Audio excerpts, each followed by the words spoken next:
Hello, everybody, and welcome to another one of the LENR Forum interviews.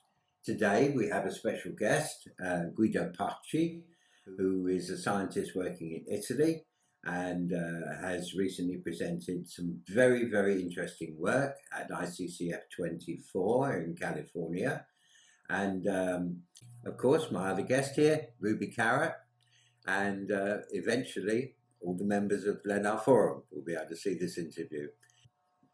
Before we start, there is just one thing I'd like to mention, which is if you see this by chance on YouTube and you're interested in the topic and it's fascinating, why not drop by and join LENR Forum? It's free. It's usually very polite and usually very polite and informative. So, and we welcome new members with a serious interest in science, and particularly those with a serious interest in cold fusion. And anyway, I should hand over shortly, but don't forget what I said, by the way. We have members from all walks of life: scientists, politicians, novelists, and one or two crackpots, but I am in a minority. Okay. As I said, our guest today is Guido Parchi and of Tritium, and he's been working with his colleagues on this very interesting work that was done at Fabrizio Righi's laboratory. I hope I said that right. With the generation of tritium by pulsed electrolysis in light water, and it's quite remarkable. My own opinion was that the experiment was simple, elegant, and so on. But perhaps you could just give us the 1 minute summary of the work you've been doing, and then we're going to ask you some questions, Guido. Thank you, and thank you for inviting me. I'm happy to be here. The reactor, yes, as you said, was initially conceived by my colleague and dear friend Fabrizio Righi, and we observed that it was producing a slight radioactive gas, lighter than air, and the radioactivity is detected usually by a sensitive SBN 20 Geiger tube. However, we had the confirmation, the final proof that tritium was produced from the test reports of the electrolytic solution. So the gas was dissolved in the electrolytic solution, and we compared samples from the electrolytic solution before and after test, a successful test. And we have these test reports signed by independent certified laboratories, included our National Agency for Alternative Energies, that LENR. So, and we had further confirmations also recently. So at this point, because you know, the thing is big, is something very important. So we wanted to be sure, absolutely sure, that we were not making mistakes. But at this point, the proofs are so many, and from certified laboratories, so there are no doubts. And recently, and I will tell you more later during this interview, we also had the opportunity to do an XRF analysis with an XRF detector. And we found many new elements. So transmutations appeared, and by crossing this data, there are no doubts that something nuclear is actually happening. Yeah, that's great. I think Ruby has a question. Well, Guido Parchi, thank you so much. You did a great presentation of this work. at the ICCF 24 Solid State Energy Summit, and listeners and viewers can search YouTube for your presentation there. Could you just briefly describe the apparatus? What type of cathode are you using? And what type of electrolytic solution? What's your fuel?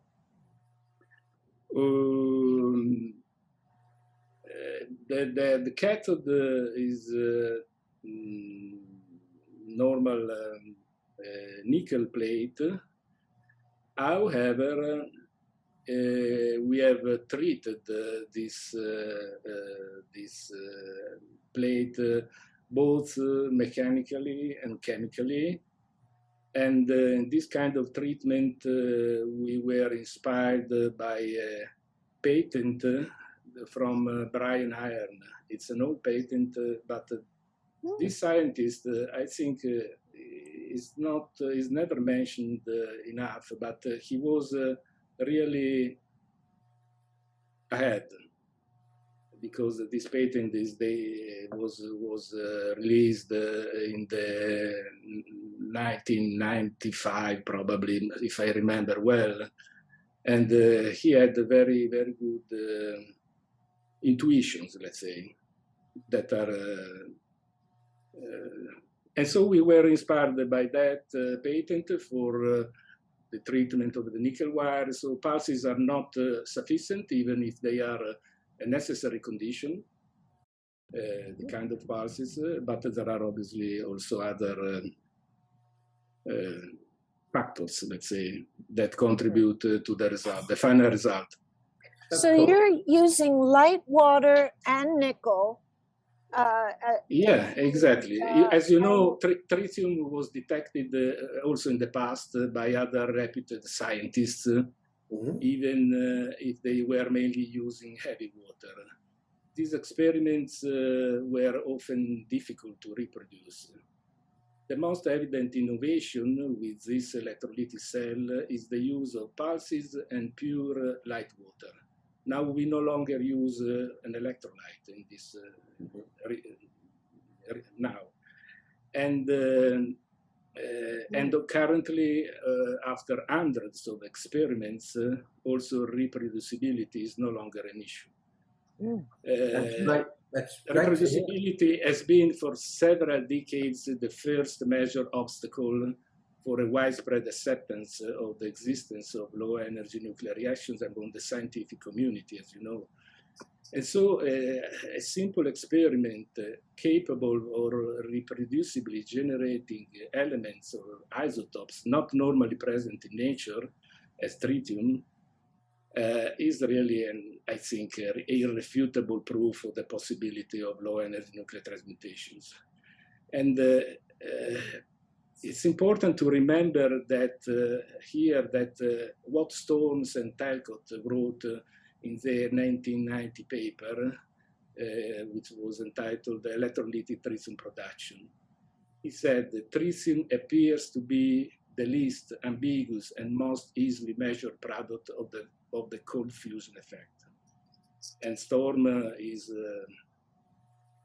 an idol. Absolutely.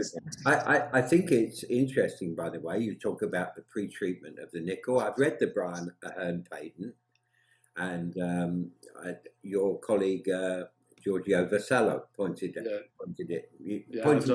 Giorgio is brilliant. He's really brilliant. Yes.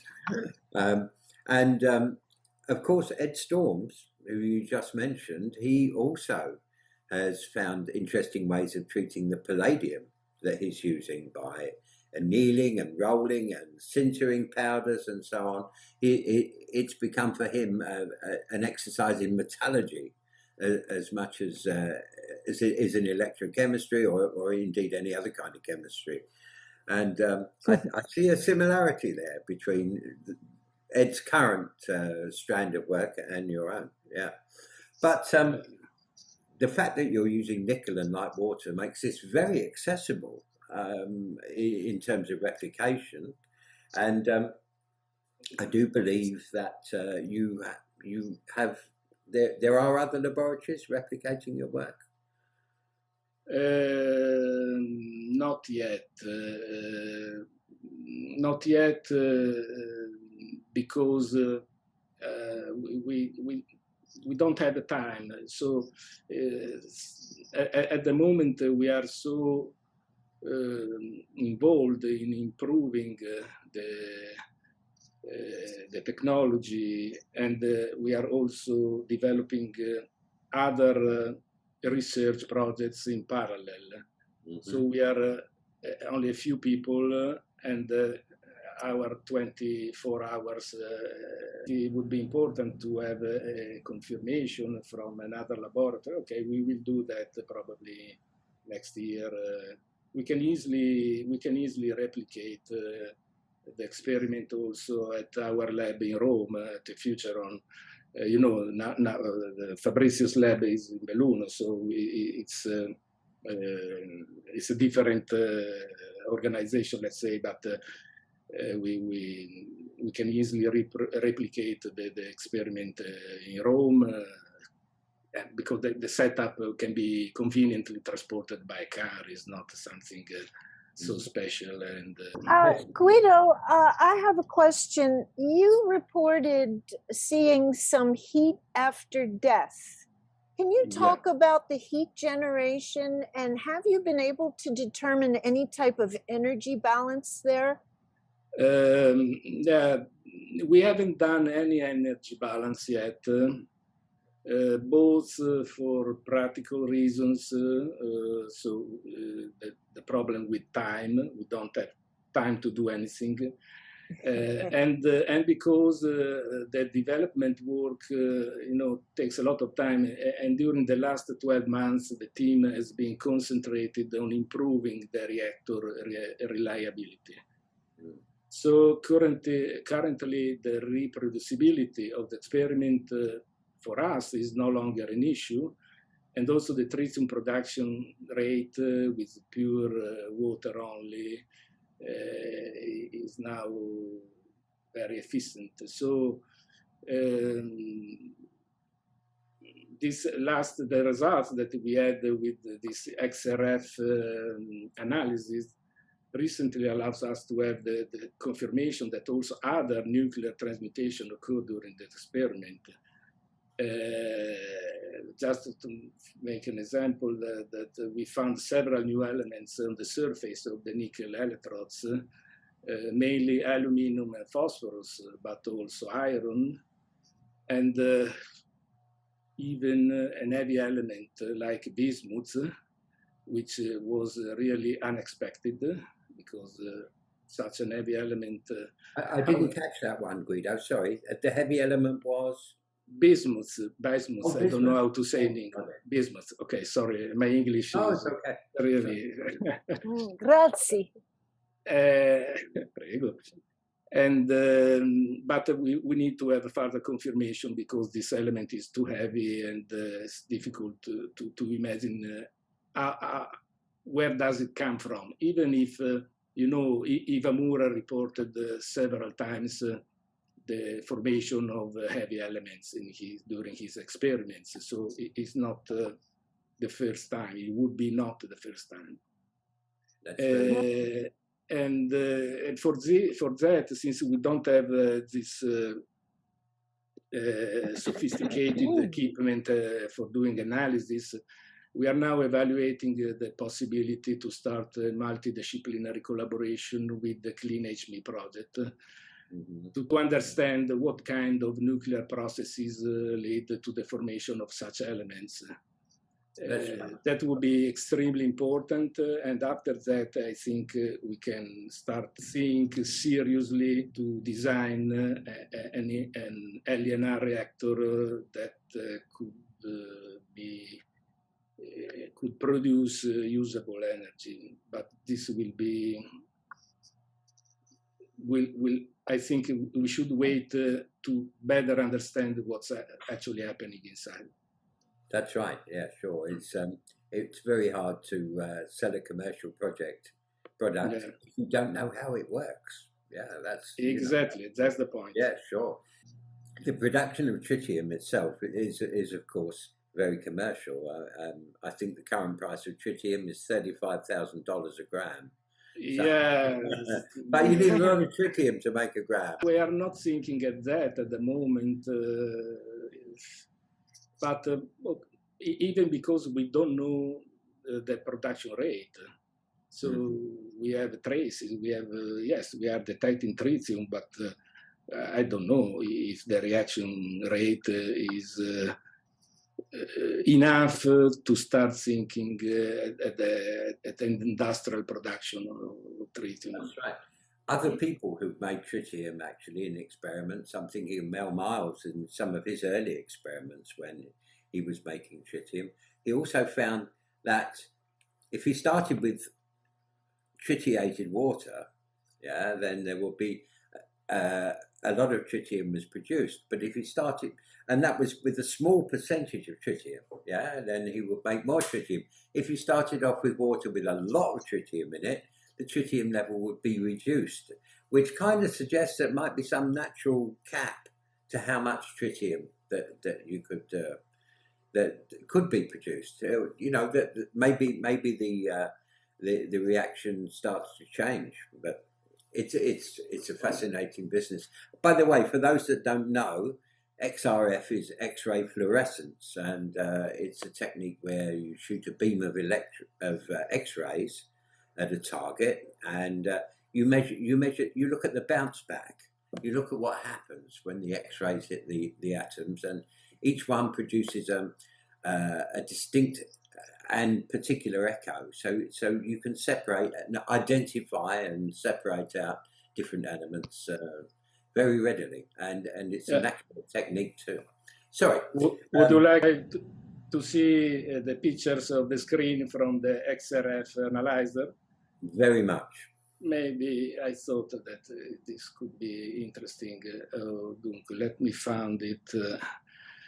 Where is the picture?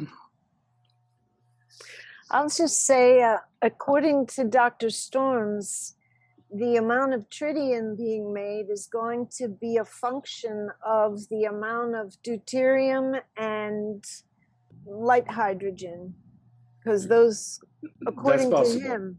That's possible. I'm sorry. I had here the XRF of the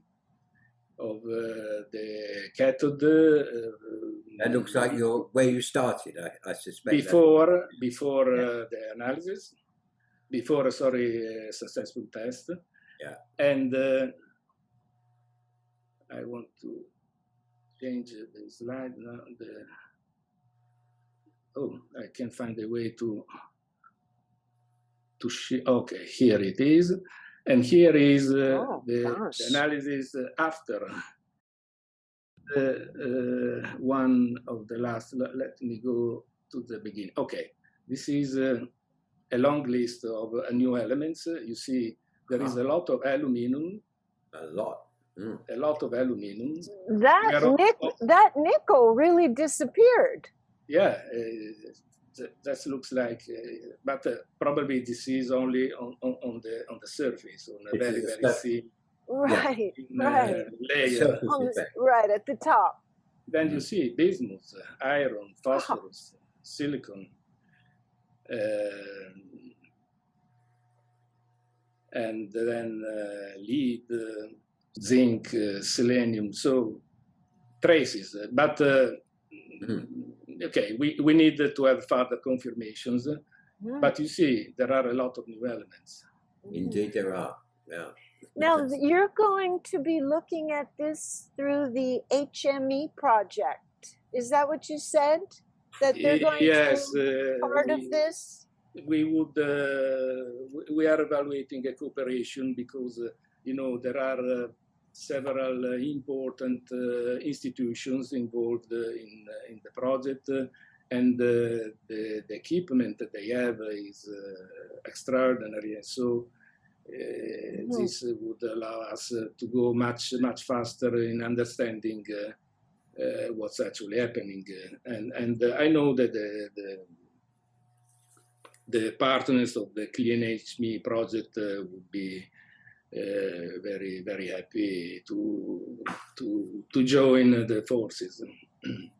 See, we need to see, because initially this experiment was not included in the project, so we need to find a way to cooperate, let's say. Yeah, sure. Yeah, yeah. You would need to write it into the system a little bit. Yeah, but you, by the way, at the beginning of our talk, you mentioned Sergio Focardi, who I only met once, and then briefly, because I think he was already not quite himself, really. But I knew some of the others better, Ferrari and Campari, and yes, and of course Giuseppe. But what did you think of Sergio? I mean, he seems to have created a lot of warm feelings and a lot of respect. Yeah, thank you for this question, because this great, open-minded and brilliant scientists like Sergio Focardi or Christos Stremmenos and several other LENR pioneers, they all gave very important contributions to the research, despite they were not supported by the scientific community, as we all know, and even by their colleagues. And so they deserve respect, gratitude, and to be remembered whenever possible. How did I meet Sergio Focardi?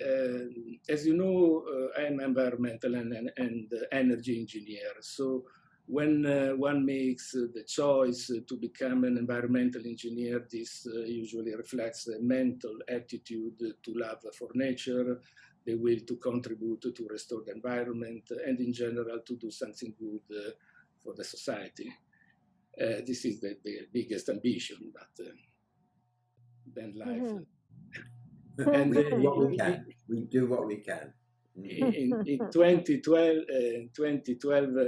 on an Italian energy blog, a post appeared talking about the experiments of Professor Focardi at his laboratory and the potential positive transformative effects of cold fusion for the energy industry.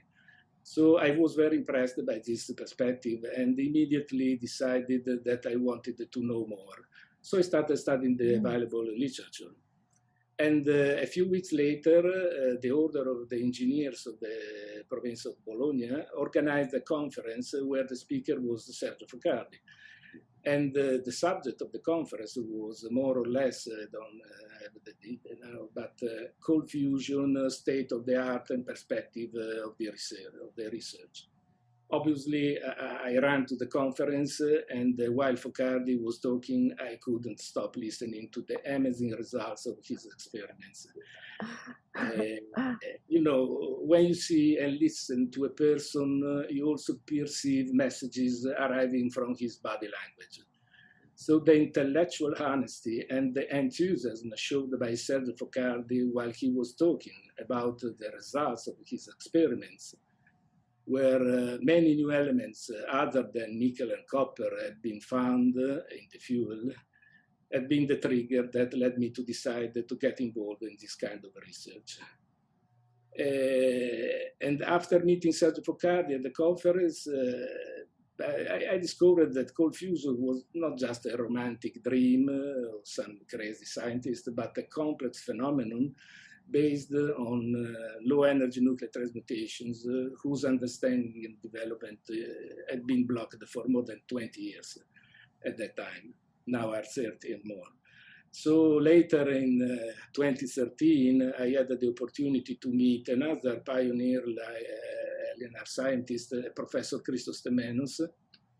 He had been doing experiments since 1990, and he had a lot of experience. And after some time, he proposed me to set up a small laboratory to start making our own experiments.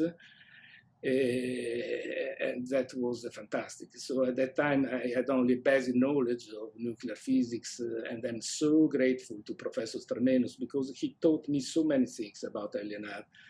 And he also shared his long experience and innovative ideas about the design of new reactors, how to prevent the sintering of the powders by mixing ceramic materials, how to treat the fuel to reduce the oxides and make them so active and so on. And so after setting up the laboratory, we actually observed the transmutation from the very early experiments.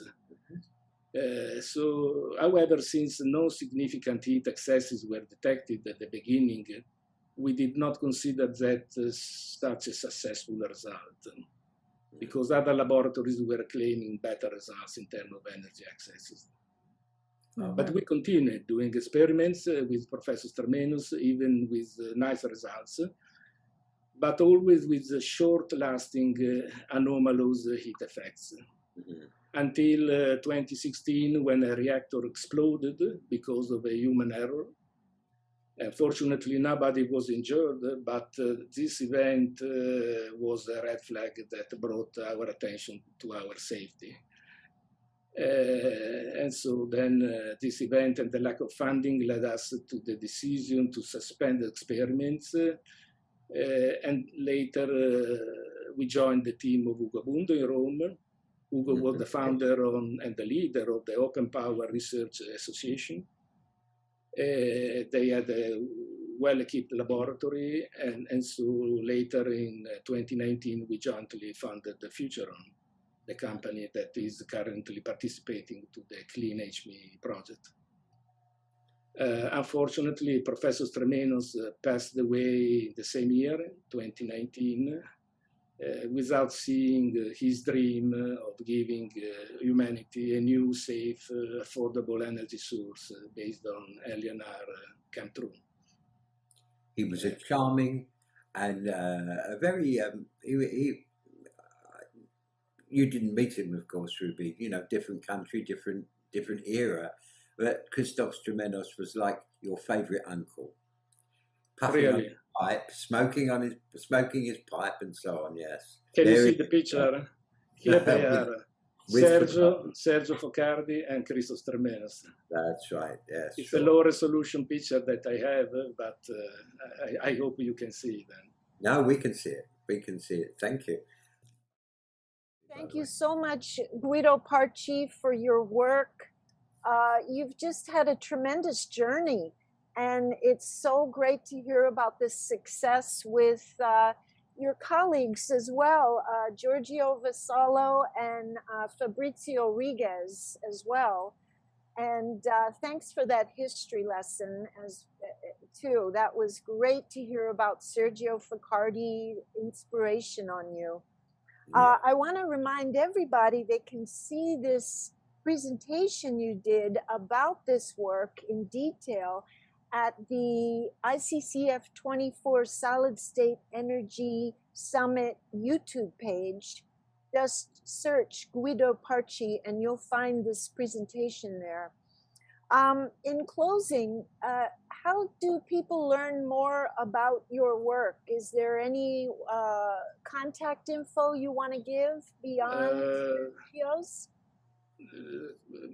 Currently, Futuron website is still under development, let's say. We are a team of researchers, and therefore we are giving priority to the experiments and to the study activity rather than to communication. This is a common issue of scientists and researchers, and we are aware of the necessity to put a patch to that. I promise that in 2023 the website will be up and available with more, with some information about our work.